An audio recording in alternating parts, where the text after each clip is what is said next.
संत कबीर से एक व्यक्ति ने पूछा कि महाराज आप सत्संग की महिमा तो करते हो, लेकिन बार बार सत्संग सुनने से क्या फायदा होता?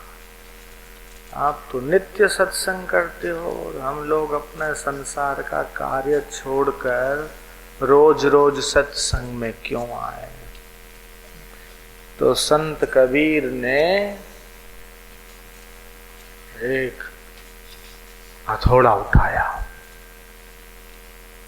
और हथौड़ा उठाकर एक लकड़ी का टुकड़ा पड़ा था पास में, धरती के ऊपर रख के ठोक दिया। बोले महाराज बार बार सत्संग क्यों? कबीर जी ने और 2 बार ठोक दिया। महाराज जी मेरा प्रश्न है कि बार बार सत्संग की क्या आवश्यकता है? कबीर जी ने 3री बार उसको ठोक दिया।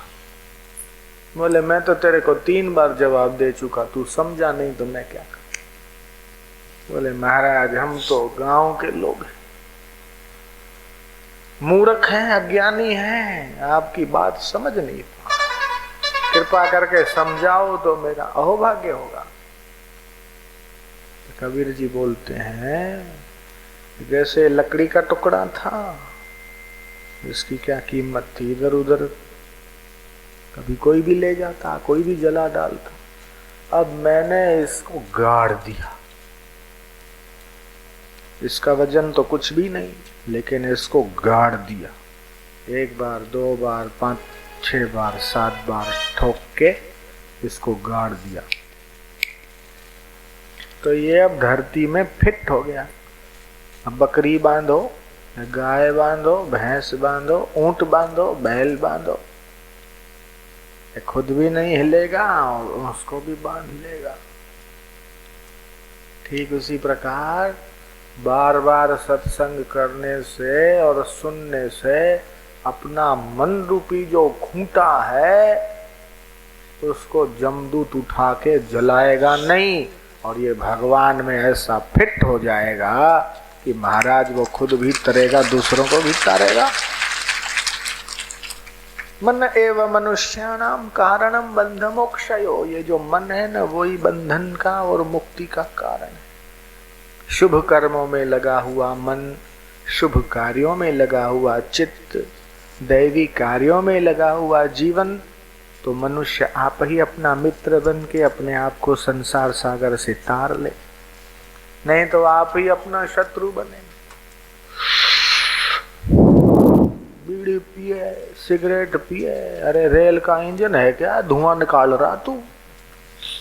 जयराम जी की बीड़ी पिएंगे, सिगरेट पिएंगे, इसके बिना रहा नहीं जाता। गुरुजी व्यसन के बिना रहा नहीं जाता, बीड़ी नहीं छूटती, सिगरेट नहीं छूटती, और बीड़ी तेरे से बड़ी हो गई क्या? बीड़ी नहीं छूटती। व्यसन का शौक कुत्ते की मौत, व्यसन छोड़ो। और मीरा छोटे से गांव में जन्मी, मेवाड़ छोटा सा, हम जाके आए, देख के आए, इतना सा गांव है। आपका तो आष्टा तो बड़ा है, इतना भी बड़ा नहीं, आष्टा से आधा का आधा होगा,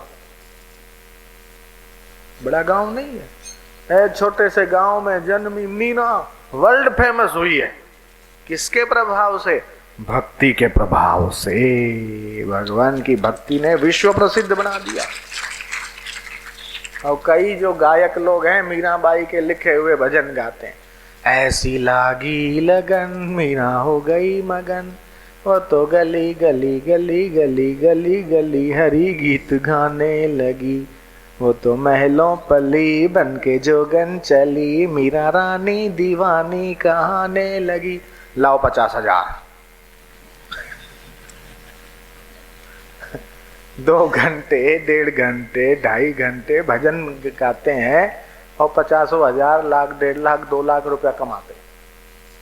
मीरा को पता नहीं होगा कि मेरा भजन गाने वाले मेरे भजन गा के रोकड़ी करेंगे, लेकिन मीरा खुद तो तरी और उसके भजन तो कमाई का साधन बन गए लोगों के। ऐसे ही संत कबीर और संत नामदेव महाराज उस समय थे, तो उस समय तो लोगों ने कुछ का कुछ कहा। अरे नौकरी धंधा करता नहीं है, सारा दिन राम राम राम राम राम राम राम राम, औरत को क्या खिलाएगा?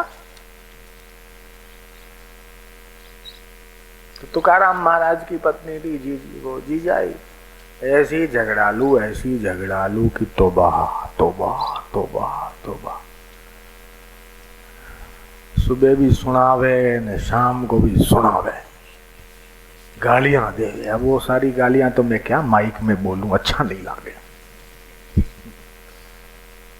एक दिन भजन में बैठ गए तो सुध ही नहीं रहे। समय कहाँ पसार हो जाता है पता नहीं। जैसे भोगियों को भोग भोगने में समय कहाँ गुजर जाता है पता नहीं रहता। आलसियों को नींद करने में कहाँ समय गुजर जाता है पता नहीं रहता। ऐसे साधु को ध्यान करने में और भगवान का भजन करने में कहाँ समय पसार हो जाता है पता नहीं रहता। उनका तो भगवान ही सुख है, भगवान ही आनंद है। तो बैठ गए किसी खेत में, देखा एकांत है, बढ़िया है, पास में मंदिर है, बैठ गए। पांडुरंग विठला विठला विठला माझा विठला, पांडुरंग विठला विठला विठला विठला, हरि ओम विठला, पांडुरंग विठला माझा विठला। करते करते करते करते उनका तो सुध बुध सारी भूल गए। समय कहाँ गुजर गया पता नहीं रहा। और वो बोले अब तो भूख भी लगी है और मैं खा लूं और लुगाई भूखी मरे तो ठीक नहीं। क्या खाएं? तो देखा कि पास में गन्ने का खेत है और किसान आया, महाराज ये प्रसाद ले लो। गन्ना तोड़ के दे दिया। चोरी करना तो ठीक नहीं, तो किसान ने दे दिया। अच्छा भाई चल, आज इसी से गुजारा हो जाएगा। तो गन्ना लेके और गए घर। तो वो तो इंतजार में खड़ी थी, कब आवे न कब सुनाऊं।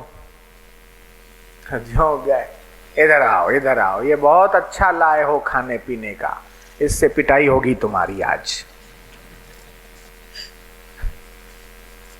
बोले देवी और कुछ मिला नहीं? हाँ देवता तुमको और कुछ नहीं मिला, लाओ ये गन्ना ही लाओ मेरे को, दो तो।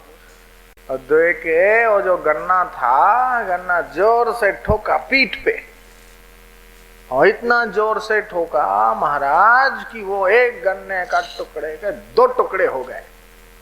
तो भी धन्य है वो तुकाराम, जिनके चेहरे पे जरा सा गुस्सा भी, गुस्से की रेखा नहीं, कोई फरियाद नहीं कि मेरा विठ्ठल जिस हाल में रखेगा वो हाल में रहते हैं।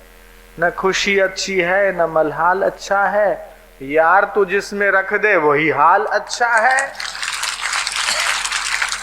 और जीजाई ने टुकड़ा ठोका पीठ पे तो एक गन्ने के 2 टुकड़े हो गए। तुकाराम बोलते हैं देवी तूने बहुत बढ़िया काम किया, मेरे को तोड़ने की मेहनत नहीं दी, ले एक तू खा और एक हम खाएंगे। ऐसे ऐसे संत हो गए अपने देश। ऐसे ही छत्रपति शिवाजी महाराज है। इनको छत्रपति शिवाजी महाराज को बनाने वाले कौन? समर्थ रामदास महाराज। जा पर कृपा गुरु की होई ता पर कृपा करे सब कोई। जिसके ऊपर समर्थ का हाथ हो और समर्थ की छत्र छाया हो, उसका अनिष्ट कैसे हो सकता है? दुश्मनों के छक्के छुड़ा दिए। ये तो एक शिवाजी क्या करते, उनके पास क्या बल था, क्या शक्ति थी, लेकिन कृपा काम कर रही थी, युक्ति आइडिया काम कर रही थी समर्थ की, गुरु जी की। तो समर्थ रामदास का ये व्रत था, संग्रह नहीं करेंगे। जो आया भिक्षा मांगा, नारायण हरि भिक्षाम देहि, 2-4 घर पे जो भिक्षा मिलेगा वो खा के अपना भजन करेंगे। ऐसा उनका नियम। तो सब लोग तो एक समान होते नहीं, कई तो अच्छे होते, कई थोड़े फिर तरह तरह के लोग, मुंडे मुंडे मतिर भिन्ना। और राम जी के जमाने में भी टेढ़े लोग थे, कृष्ण के जमाने में भी टेढ़े लोग थे, बीच में भी थे, आजकल भी हैं और आगे भी रहेंगे। ये तो दुनिया है, इसमें सब मिक्स खिचड़ी चलती रहती है। जयराम जी की। तो भिक्षाम देहि नारायण हरि करके गए गए तो एक माई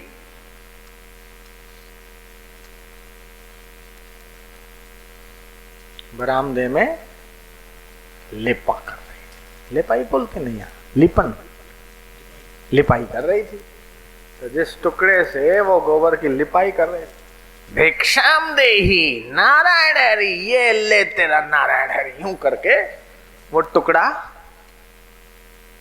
गोबर से लोथ पोत वाला टुकड़ा समर्थ रामदास के, आप समझ गए, चेहरे पर दे मां। तो चेहरा पूरा गोबर गोबर से। भिक्षा में क्या मिला? गोबर वाला कपड़े का टुकड़ा।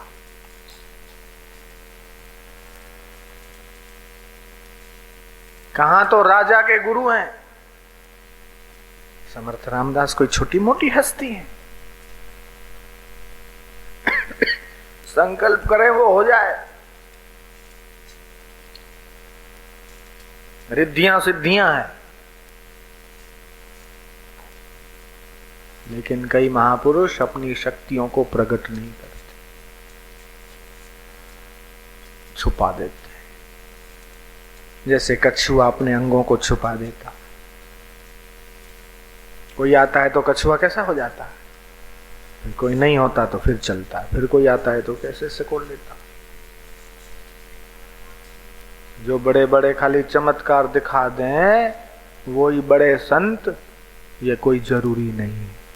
कई संत छुपे हुए भी होते हैं। संतों की महिमा तो भाई संत ही जाने। तो वो कहां तो राजा जैसा गुरु है, और एक श्राप देवे तो माई के 21 कुल बर्बाद हो जाए, ऐसी उनके भीतर ताकत है। लेकिन उसका गुस्सा भी पचा लिया और ये भीतर भाव किया कि ये माई ने कुछ तो दिया।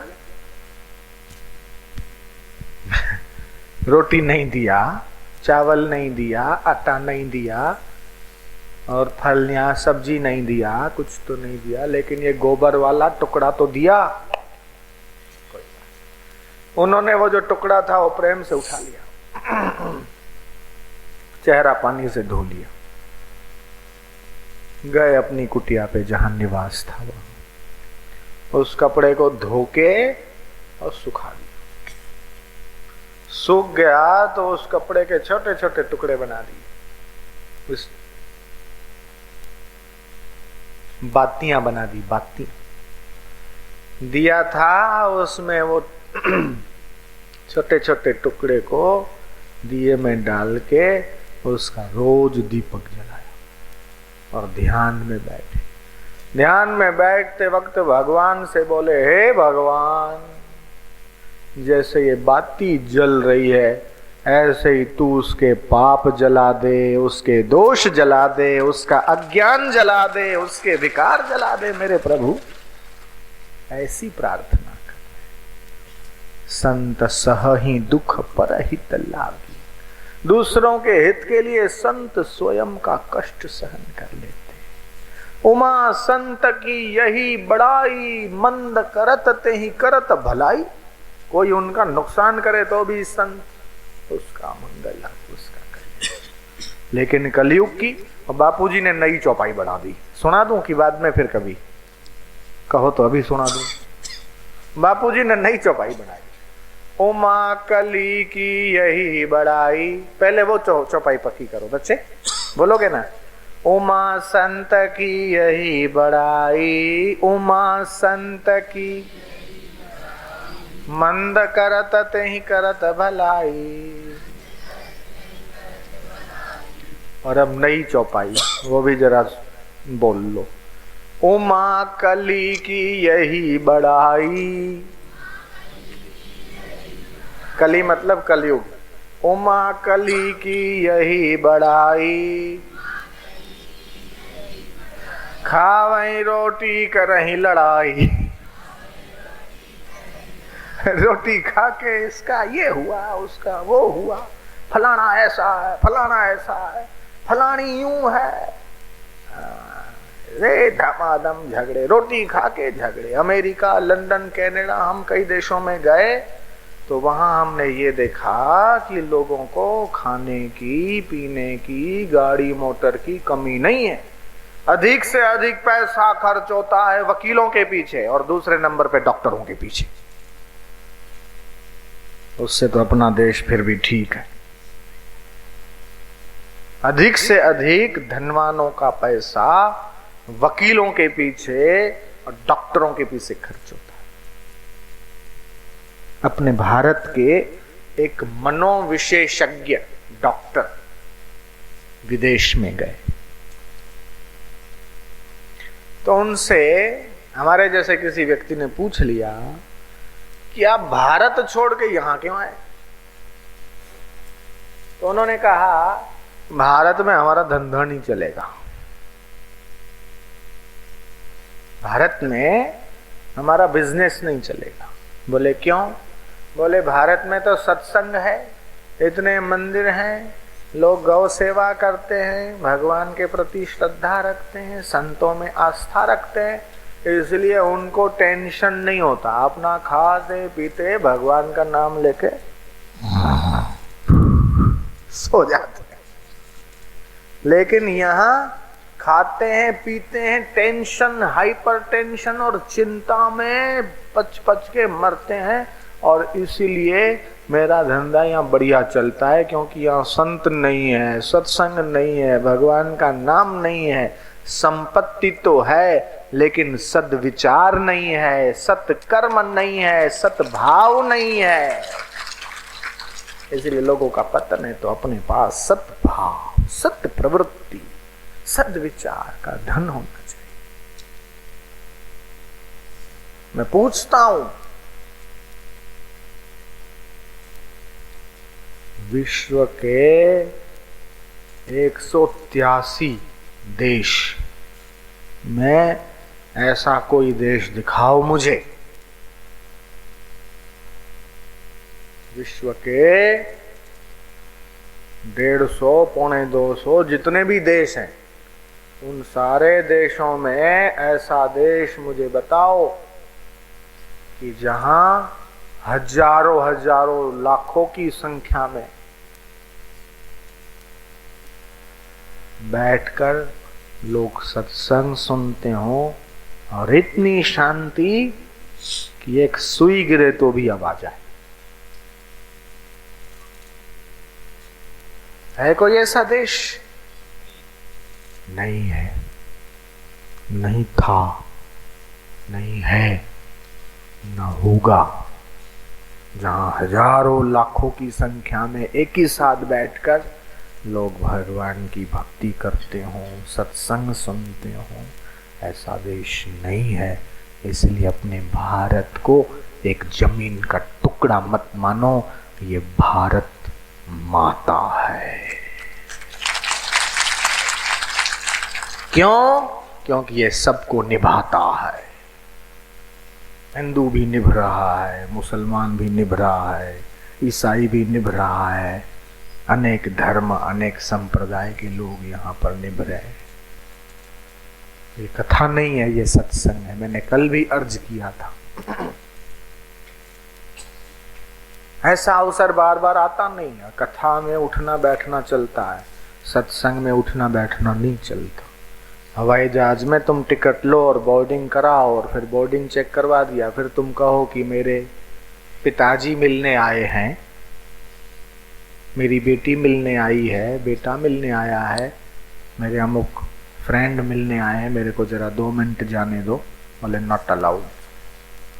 हवाई जहाज में बैठने के बाद, दरवाजा बंद होने के बाद तुम उतरना चाहो, नहीं उतर सकते हो। वो हवाई जहाज तुम्हें 1000 किलोमीटर, 1500 किलोमीटर, 800 किलोमीटर यहाँ से लेके वहाँ छोड़ता है। उसके भी नियम है, कानून है। रेल में, चालू रेल में उतर नहीं सकते, बिना रिजर्वेशन या बिना टिकट के बैठो तो वो कानून का भंग है और दंड लगता, पेनल्टी लगती है। जब जो ट्रेन या जो हवाई जहाज आपको एक जगह से दूसरी जगह पे रख देती है उसके भी कानून और नियम की पालना करनी पड़ती है। तो जो सत्संग आपको इहलोक से परलोक का सुख दिला दे, परमात्मा के राज्य की सैर करा दे, ऐसों के भी नियम पालना चाहिए। गीता ने यह स्पष्ट कहा, तद विद्धि प्रणिपाते न परिप्रश्नेन सेवया विधि सहित।